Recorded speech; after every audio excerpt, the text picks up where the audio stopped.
I'm out here in the farm fields of Illinois. This is a bean field that just turned brown in mid-September. And there's a lot of concern over where the product that these farmers in Illinois have raised is going to be going and what kind of price they'll get for the crops they've raised.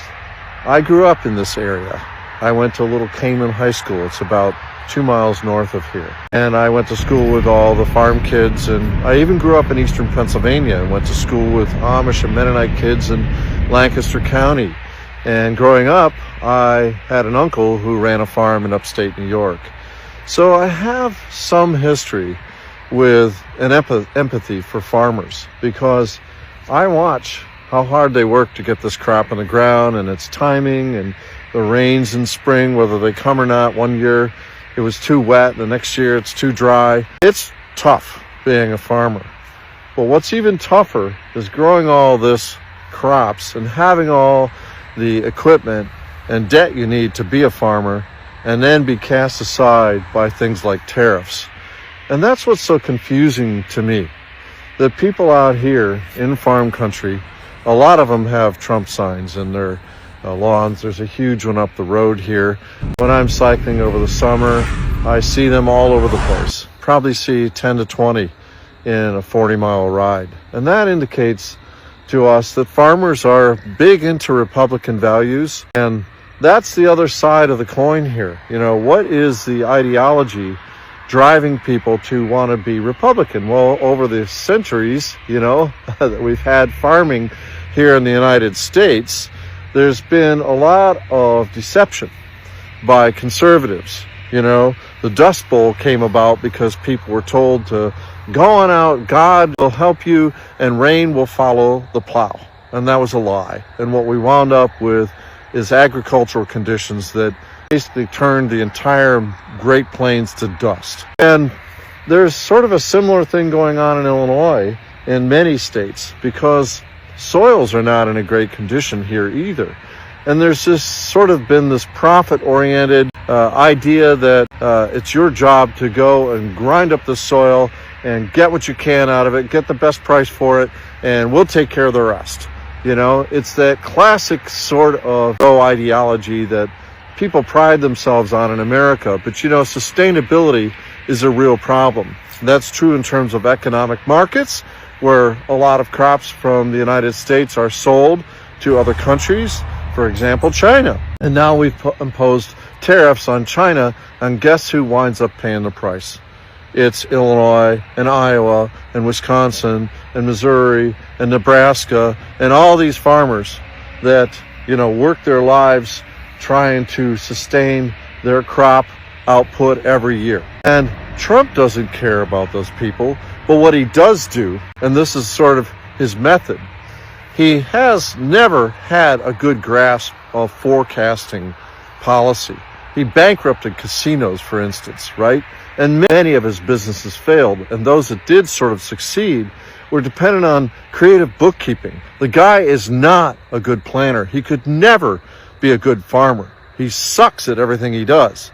But somehow he came up with this let's do something about our markets idea with tariffs, and they've never been proven to work. And right now, something like 86 to 90% of the tariffs are being absorbed not by foreign companies, but by Americans paying higher product prices. And the farmers are the ones that get kicked right in the nuts.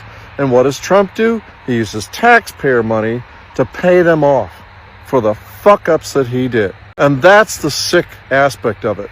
And all these guys with Trump signs out here, they're happy to ask for handouts now, when many of them apparently don't like, the idea that immigration people come here and are using our tax dollars, blame immigrants for everything. Well, guess what? A lot of our farm production, especially things like fruits and vegetables and everything, are reliant on immigrant workers. And so Trump is so fucking dumb about what really happens here on the earth that he's screwing everybody over. And these farmers out here, you sort of have to have empathy for them, because they've been lied to. They've been deceived.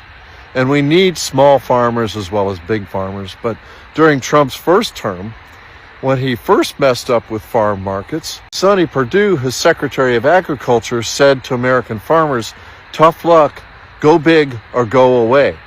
And so corporatized farming, and the seed crops owned by giant firms like Bayer and Monsanto and all of that are taking over.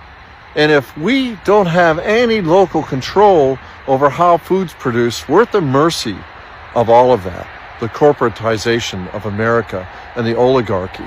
And if you don't connect these dots and see that people out here are being deceived, and these are the same people basically voting for Trump, then you don't get it. Where will these crops go? We really don't know. They may rot in the bins, in the dryers, everything. It dawned on me what MAGA really means. Make America gas lighted again. When you think about the ways that MAGA operates, specifically now with this episode in which one of their own was shot by his own prediction that it was necessary to lose life in order to protect the Second Amendment, and then turn around and try to blame leftists when that young man was raised in a MAGA household and strayed off to become a groyper, which is an even more extreme form of right-wing radicalism. And then they turn around and try to blame universities when the kid didn't really attend a university. Rational thinking was taught. And when you think about the fact that after the January 6th insurrection, they blamed Democrats and Antifa for the actions of that mob of domestic terrorists, that's gaslighting too. And if you go a little deeper with them, they'll say, well, Democrats, started the KKK. Yes, that's true. And historically, that is absolutely accurate. However, Democrats now advocate for civil rights and human rights, while the current form of MAGA is highly anchored in white supremacy and the fear of white replacement theory. And if you go deeper into the economic theory of all of this with MAGA and being gaslighted, basically Teddy Roosevelt fought the robber barons of his era, who were basically turning the United States into a top-heavy oligarchic society. And now we have Donald Trump, who is a noted grifter and loves robber barons of the tech variety, and is trying to take us back and gaslight us that that's the way America is supposed to be. And then, as I've discussed repeatedly, there's the whole issue of how the farms market is being managed. And if you're at all active on social media, the favorite thing of every MAGA participant is to gaslight you. Try to make you feel like your version of reality is false. And the big example of that is the whole claim that standing up for human rights and equality for people is considered woke. That's a gaslighting term. That's a way to try to make people feel crazy for standing up for civil rights. So you see, it's all a partially calculated attempt to accuse others of derangement when your own philosophy and your own history revisionism is deranged. Oftentimes when I engage with people who are defending Trump and MAGA, I find right away there's some sort of contradiction or conflicted ideology at the base of it. And I had a guy challenge me on my TikTok about farming and say, you know what, tariffs aren't a problem, you're misinformed, this is not a Trump problem, and by the way, farming's been set up for failure for 50 years. Well, interestingly, these days, it's pretty well known that Republicans are favored by farmers because they support agriculture with huge multi-billion-dollar subsidies. In other words, they have crop insurance, they have all kinds of protections. And when Trump last ran as president, he imposed some tariffs, caused market upset, and basically paid off the farmers billions of dollars in taxpayer money. That's a very common thing. Every year, Republicans pass giant bills that shunt tons of money to corporate subsidies of big ag. And when Trump ran market into the ground during his first term, his Secretary of Agriculture, Sonny Perdue, said, go big or go away. And this is the cynicism with which GOP runs. They screw up markets, they run a bad economy, they crash farmers, they drive farmers out of business, and then they bribe off the ones that they most need for votes and for support. And farming has been a shit show for a long time. First off, we tore up the prairies, steel plows, and turned, foot-deep soil into basically crumbling dirt. And what happened was we tilled it so hard and so often and so long that massive amounts of it have blown away or washed down into the Gulf of Mexico, and there's trillions of tons of topsoil lost. And so on top of that, farming has, not taken any sustained, fence to fence and corner to corner farming, eradicated a lot of decent habitat for supporting wildlife and destroying entire ecological systems. And we have this monoculture, and what we have to do to sustain the monoculture of all the crops is spray them with pesticides and herbicides and dump massive amounts of chemicals on the soil. And while I've been out cycling this summer, I've had to duck crop dusters that are flying over these fields. So I live out here in farm country, and I've watched all this happen. I've seen the soils turn from dark back in 1970 when I moved here in Illinois to basically washed out soils where the tops of, little tussocks and hills are now pale brown, and all the dark topsoil, the rich loam, the prairie less is gone. American workers and American taxpayers have been taken advantage of for multi-generation, for decades. And it's time for somebody to stand up and put us first and put the country first and do what's best for the country, not what's best for the politicians. Even if you as a farmer suffer. That's right. I mean, some people would hear that and be quite surprised that you're prepared to put your livelihood, your family's livelihood, on the line for the sake of politics. Well, that's my duty as for being the head of my household. I've got to do what I got to do, what's going to be better for the future, better for the kids. It's not about today, it's about the long term. The long game is where the rewards are going to be. But don't the price of tariffs and what happens in commodity markets like soybean, doesn't that affect you in the short term and affect your ability to provide for your family? Look, tariffs will probably have detrimental effect on soybean price in the near future. In the long term, it'll probably work out. I'm a farmer. I deal with bad weather. I deal with dry weather. I deal with torrential rains. We deal with hurricanes. What's a tariff going to do? I got to raise a crop. If I was worried, I'd stay home and not raise a crop. If I was worried about it, I still got to get out there and raise my crop to get the price. If you don't get the yield, it doesn't make any difference. I got to deal with all these other things. What's a tariff? I can't control that, so it is what it is. If the election were today, Frank, would you vote for Donald Trump? No way. Couldn't happen. No. You voted for President Trump. So now, in this moment, you say you're in a free fall. What is your message to him? So I'm off the Trump train. Where I'm going from now is I got to protect my business. Highlight a wheat farmer who says he's lost $400,000 since Trump office. I think there was a lot of people who voted for him that want to stay loyal to him, but it's going to get to the point where financially, if it's between supporting the president or losing your family farm. You voted for the president? Yes, I did. And do you support these policies which might be hurting farmers like you? Right now, we're the ones that are taking the hit. And we sort of backstabbing the main people who got into office in the Midwest, and just left us down. Until the federal government steps in to save them, farmers have no one to turn to but God.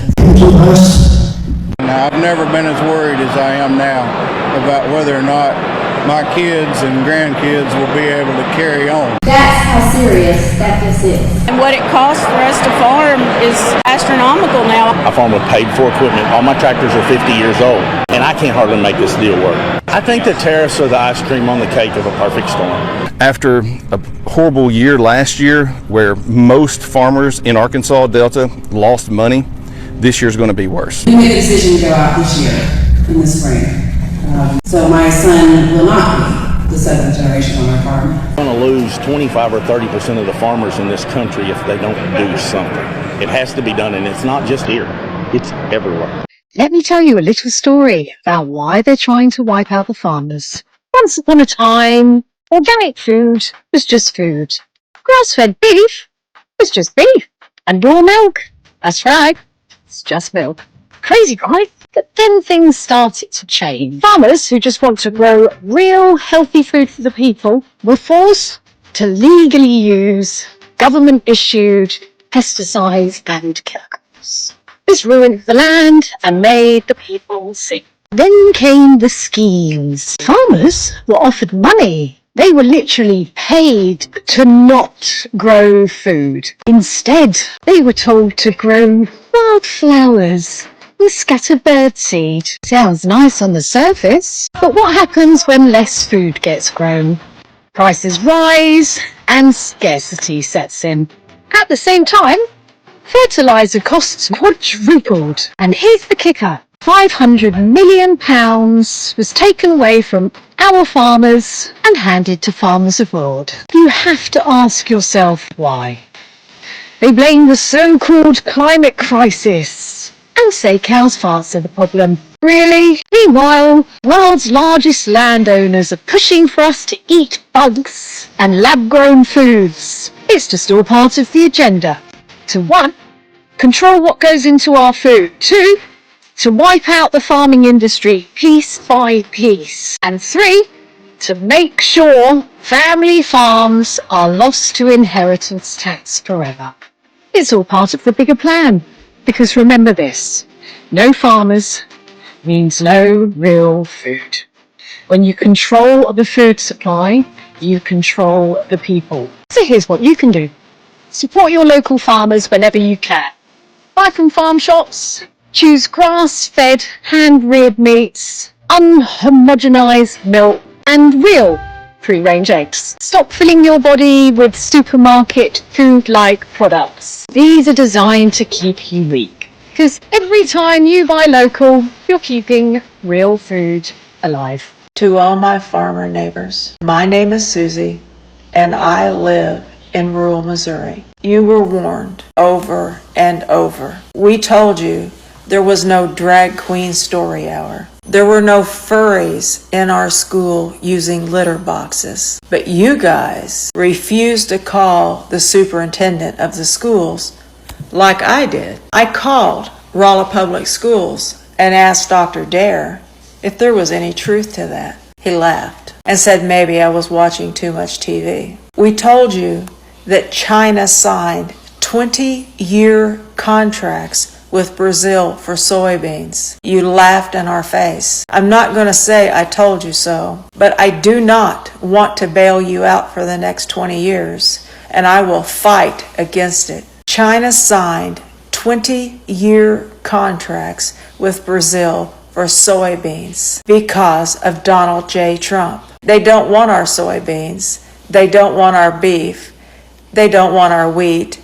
They don't want anything we grow. As far as we're concerned, China can stick it up our ass. And can you blame them? Can you really blame them? We've got this farm crisis now, and this president should deal with this farm crisis right now. I'm hearing from bankers. I'm hearing from people that are getting pressed by their bankers to maybe sell part of their farm. So they want to sell to somebody that when they build up their equity, they might be able to buy it back.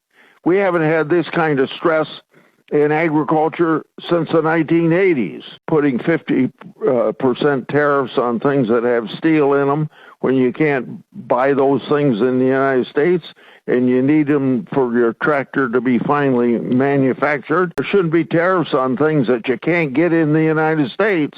I drive up the price of John Deere's because of a tariff on something they need for the tractor that they can't even get in the United States. It's a stupid policy. Right now, we're in a very dire situation. September's a bonus. Harvest is starting in the deep south, and we have 0 bushels of soybeans on the books to be sold to China for this current crop that's about to come out of the field. Historically, over the last 5 years, about a third of soybean sales to China would be booked.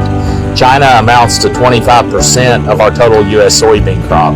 So that would be 8 or 9% of the whole U.S. crop would normally be on the books with China right now, and we have 0. That is alarming. The farm economy as a whole is struggling. Inflation has caused our cost of production to rise drastically on every front. Commodity prices, in particular soybeans, are down about 50% from where they were 3 years ago. And our numbers are deeply in the red.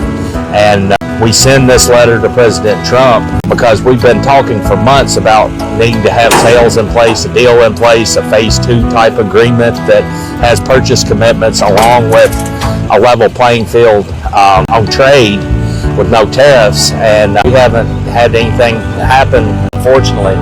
And our appeal to President Trump and his administration is make soybeans a priority in any trade negotiations that are taking place. Soybeans are the #1 agriculture export to China. And in the last trade war, it was 71% of the losses that we had as American farmers. Regarding all these farmers that are now crying about possibly losing their farms because they voted for Trump, this is why you absolutely should not feel bad for any of these farmers that voted for Trump. Now, the ones that didn't vote, yes, feel sorry for them, go support them, do whatever you need to do. But the ones that voted for Trump, do not feel sorry for them, and let me tell you why. I am a builder, and I've been building shit in Oklahoma City going on like 20 years now, and farmers are not stupid. If you have the ability to manage a farm and understand the weather, the climate, your machinery, the chemistry that goes into your crops, you are not a stupid person. You're just not.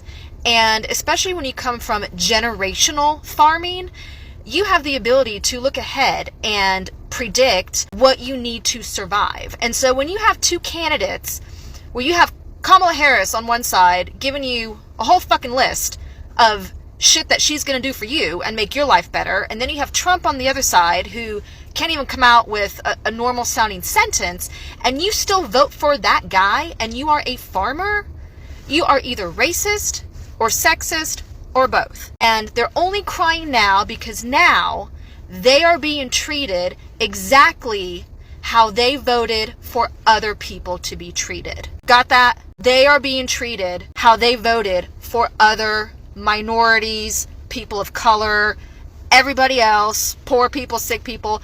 That's how they voted for other people to be treated. And now they're the ones being treated that way by losing their livelihood, their homes, their income, their farms. So do not feel sorry for them. This is exactly what they had coming. Quick follow-up as to why exactly would Trump be doing this to farmers anyways, and I'm guessing 99% chance it's because he wants to bankrupt farms so his corporate buddies can come in and do a land grab. Basically what you have been seeing the last few years, major companies buying up a bunch of rental houses and jacking up the price of rents, and it's all going to corporations. It's probably something similar. Let these farms go to foreclosure and his corporate buddies be able to come in, swoop them up, and now you've got bigger companies. Breaking news, MAGA farmers across the United States are crying and complaining about the Chinese not buying their products. What? Yes, the MAGA farmers across the United States are complaining. Those that grow soybeans, beef, pork, wheat, corn, fruit, and vegetables, dairy, are all complaining. I think they're whining. I think they want to bail out. What do you all think? I don't think bail them out. I think F around and find out. FAFO, yes sir. It is estimated that the Chinese now have canceled $26 billion with a B dollars of contracts that they were going to purchase from U.S. farmers. They're not going to purchase from U.S. farmers now. They're purchasing it from the Russians, from Central and South America countries, and from Canada to fill the needs that the United States farmers would have provided. But because of Donald Trump's tariffs, it's not going to happen now. So you know what? You voted for him. You get the tariffs. He told you he was going to do the tariffs. We are not going to use our tax dollars to bail them out. No. They use the tax dollars to bail out the rich, and I'm opposed to it. What do you think? Bail out these MAGA farmers that voted for Trump? I say, you know what? You lay down with dogs, you get up with fleas. You voted for him. You voted for it. He told you he was going to do it. Now you get to suffer the consequences. FAFO. No bailout for any of these whining farmers that voted the wrong way. Suffer the consequences. Love to know what my Democrats, my MAGAs, my crazies, my cuckoos, and my burned out light bulbs. No bailouts. Period. Multiple different farmers across the United States are admitting that Donald Trump's tariffs are absolutely crippling them. If this continues, they're going to go bankrupt at rates we've never seen in American history. Listen to them. Fertilizer and seed and diesel fuel, all of these things have just about tripled in price. And I'm selling my commodity for the same thing I was at in the 80s. I've never seen anything like this. And it's all due to the president's tariffs. And an Arkansas farmer is also pointing out that Donald Trump's tariffs are a direct cause of this, saying we produce 40% more agricultural products in this country than we can consume domestically. 1 in every 4 rows of soybeans goes abroad. China is the largest importer of soybeans in the world. For the first time in 20 years, China's bought 0 soybeans and 0 new crop corn out of this country. We went from $12 billion to 0. The price for them doing their business has tripled, and their sales are plummeting drastically because other countries aren't importing our crops anymore. You know it's not good when they're being forced to sell their crops at 1980s prices while paying 25's cost. The math doesn't add up. They're going to go out of business. Farmers are losing their farms across this country. Generational livelihoods are on the line, and rural communities are collapsing at levels we've never seen before, all because of Donald Trump's tariffs. And these aren't just Democratic talking points. These are words coming directly from the farmers themselves. Well, the Democrats were right again, and it turns out the farmers of Iowa are completely shit out of luck, specifically because they voted for Trump, okay? Because his policies have double fucked them, okay? Starting with USAID. Now, you might say, why would USAID be connected to the farmers of Iowa? Well, turns out that USAID was one of their most reliable customers. We were spending up to $2 billion every year buying soybeans from them and then shipping them overseas to feed poor, starving children. Until our Christian president got in office and he said, "What? We are sending food overseas to feed hungry children? For Christ's sake, shut that down immediately." Well, in doing that, they have now taken away the second largest, most reliable customer for these soybean farmers in Iowa. Now, who was their number one customer? Well, it used to be China. And up until recently, they were buying 60% of our soybean exports out of America. But Daddy Trump came in and jacked up these tariffs, started a trade war with China, and now these soybean farmers have lost their number one customer. So now these soy boys are sitting on a Scrooge McDuck level of soybeans with absolutely nobody to sell them to. And that is why they are begging Daddy Trump for a bailout and for him to cut the shit with China so we can get rid of these tariffs. You know, it's amazing. Trump supporters put him in office hoping that he would just ruin the lives of all the people who they hated. But they didn't realize that Trump isn't on their team. He's on Team Billionaire, not on Team Farmer or Team Trucker or Team Everyday American. He only cares about rich people. Anyway, happy Sunday, guys. Hopefully you enjoyed your weekend. Football is back. Hell yeah, very exciting for all of us who are still able to watch it, despite the fact that there are male cheerleaders now. Oh. Anyway, guys, I love you. I'll be back tomorrow. Talk to you soon. America has tons and tons of tomatoes, lettuce, and lemons rotting in the ground, and no one is even collecting them because farm owners can't recruit workers. This is all due to Trump's mass deportation of immigrants policy. Previously, most of this work was done by Mexican immigrants. They can work hard, they are efficient, and they can work a full 12 hours in 40 degrees Celsius heat. But after Trump took office and massively deported illegal immigrants,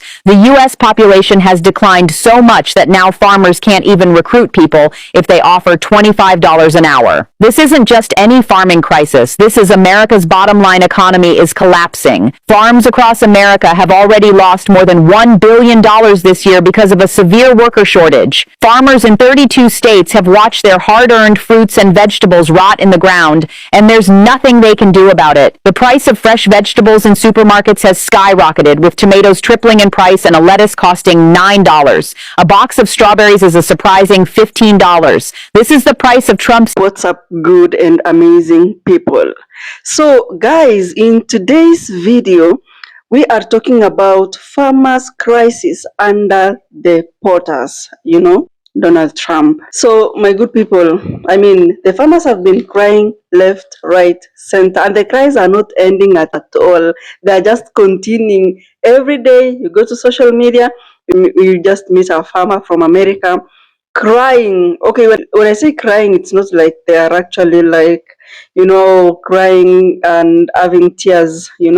It's about complaints, and they're trying to ask the government for a bailout.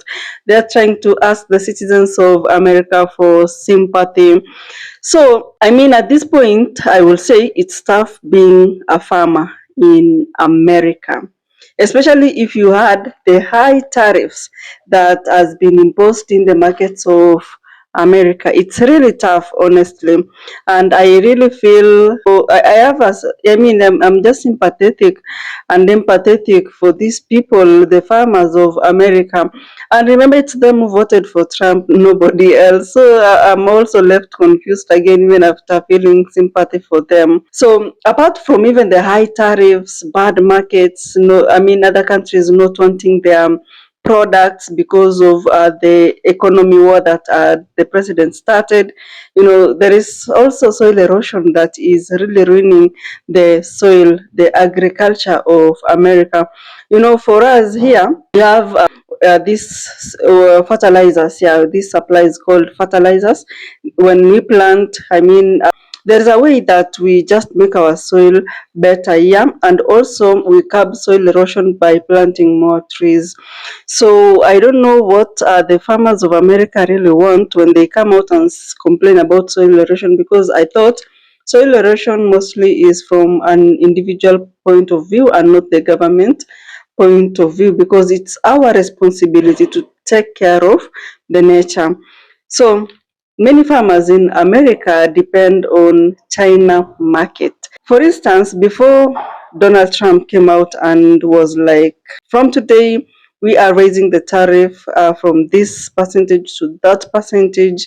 Okay, each country had their own tariffs. There are those that were less affected, others were highly affected. It actually destroyed the market, I will say, in terms of, okay, so many things. For American farmers, China is their biggest market. They export their products there, and normally in during harvest seasons, like 1 month, two, they start receiving orders from other countries. But of course, majorly here it's China. It's September now. It's actually 17th today, and some of the farmers are still complaining that they have not gotten any order. So where are we going to take these products? Where are we going to take these supplies? Because we normally don't sell it to our own consumers because it's not profitable, but it seems that's what you're going to do, and others are even going to fraud, and it's really a big loss. And remember, these farmers have taken loans so that they can actually do the farming and then do the repayment after they sell the products. So of course, tariff was okay. Introduction of the high tariff was a disadvantage, big disadvantage on the other side of Americans, because they really depend on exporting their products. And I can tell you it's a mess, and I feel for them, but at the same time I feel like I don't feel for them, because they really voted for these consequences. I mean, every election has a consequences. So farmers in America are currently saying that the president is not a good planner. I wonder how now. So before they voted him in, he was a good planner. When he was out there telling the people of America his manifesto that, I'm coming to do this and that, and they were happy and even voted for him like 100%. If you look at a state like Arkansas, they're the ones that are really complaining now as we speak. But if you look at the voter turnout, I mean, they voted red 64%, and they voted blue like 33 to 34% there. So another thing that the farmers weren't really happy about is the fact that Donald Trump came out and said that, when it comes to deporting undocumented immigrants, then it takes effects from this and this date, and it took effect, and people were really scared of going to the farms and working for the white farmers. Okay, I understand we also have black farmers, but for them, they are used to being segregated, to being hated on, not getting any support. So for them, there's even no need of coming out. Okay, that's how I feel, because I don't see them complaining. For them, they're just, continuing to work harder and harder, because sometimes back there was subsidies on farmers, and of course funding. And okay, subsidies means that, when it comes to the supplies, it was subsidized for farmers, and the white farmers they went and sued that the black farmers shouldn't get the subsidy, and it happened. And now I wonder even why are they crying, because for me, I feel like they voted for other people to suffer, but in turn, they're the ones suffering. So immigrants were really depended on, especially like 90 to 98%. Farmers really depended on them, and now it's a mess, because even the president is saying that let the immigrants come back, but come back legally, then they can come back to your farms. Will that ever happen? No, of course it won't happen. So many farmers feel deceived, honestly speaking, because where will their crops go to? Where will they go to? Brazil, I mean, China is turning onto Brazil for, soybean, whereby they used to depend on America like 90%. They used to get their products there, the soybean there, but now they have gone to Brazil because, of course, of the tariffs. So high tariffs really disadvantaged the economy of America rather than helping it. And I'm sorry to say that farmers are really going bankrupt, like at a very high rate. 53% now. I mean, it has really gone up. Before, it used to be less than 20% of farmers going bankrupt. But this year, 53% up. And that is because the cost of loan is really going up. When they take the loan, the harvesting, there is no order, and then they need to repay this loan. So that means that some of them will default. And what does that mean? Bankrupt, street. I mean, that will be just bankrupt. So tariffs has technically hurt the farmers of America, and by that, okay, by me saying that, it means that, these tariffs, it has led to increase of price in terms of the supplies that the farmers get. And of course, high price when it comes to the supplies means that it's a big disadvantage, in short.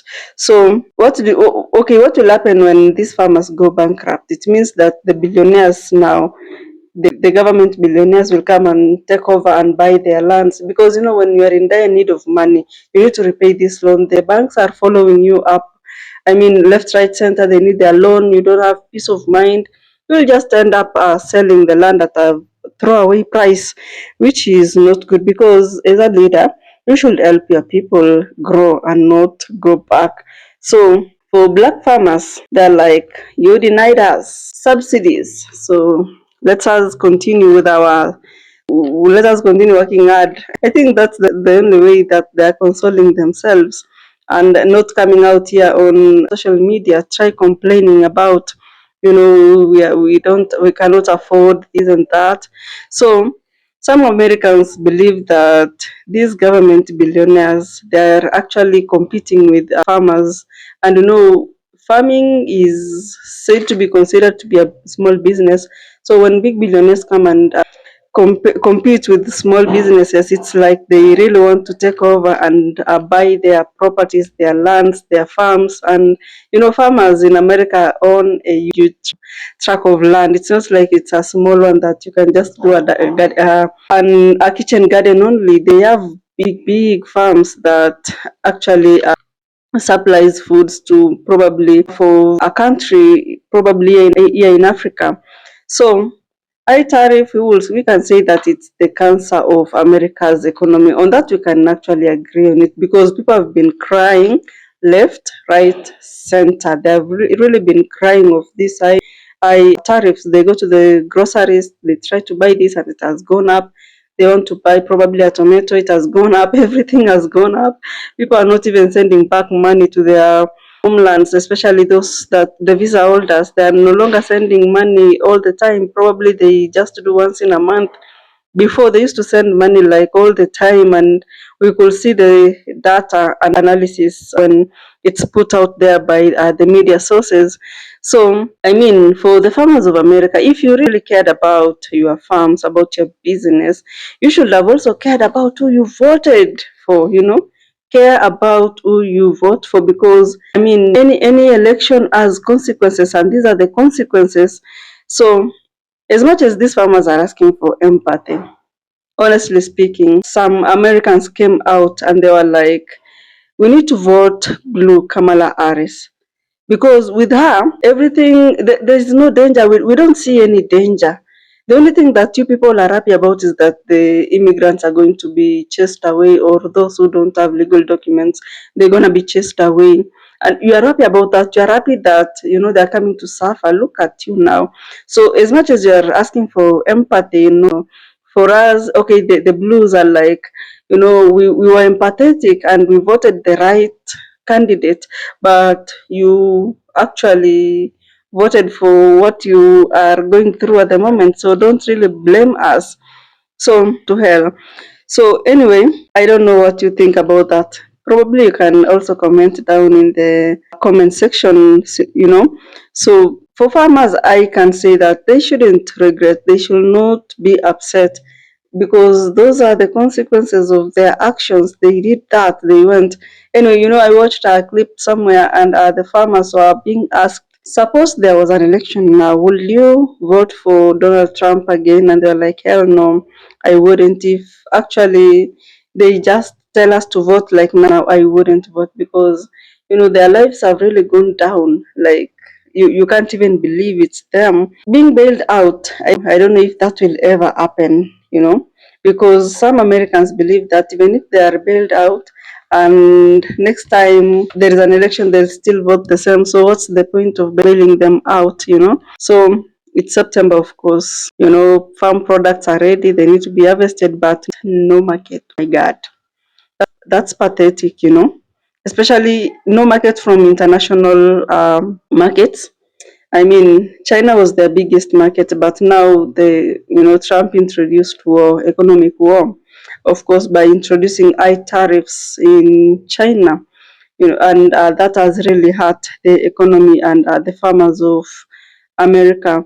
And also, that is okay. Is talking about harvest season, no market, no orders.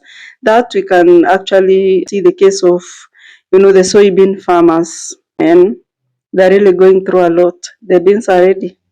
There are no orders, no customers to sell to. They used to export these products, but now China's gone to Brazil. It was really a bad idea for Donald Trump to start an economic war with China, and also the introducing high tariffs here and there, because at the end of the day, it has really hurt the people of America. And you know, these farmers, they don't really have like representatives in the government, someone that can talk on their behalf, because you know they're just small people in America, like just normal citizens, not really like small, but normal citizens. Thank you so much if you watched this video up to this point. I appreciate your presence. Thank you.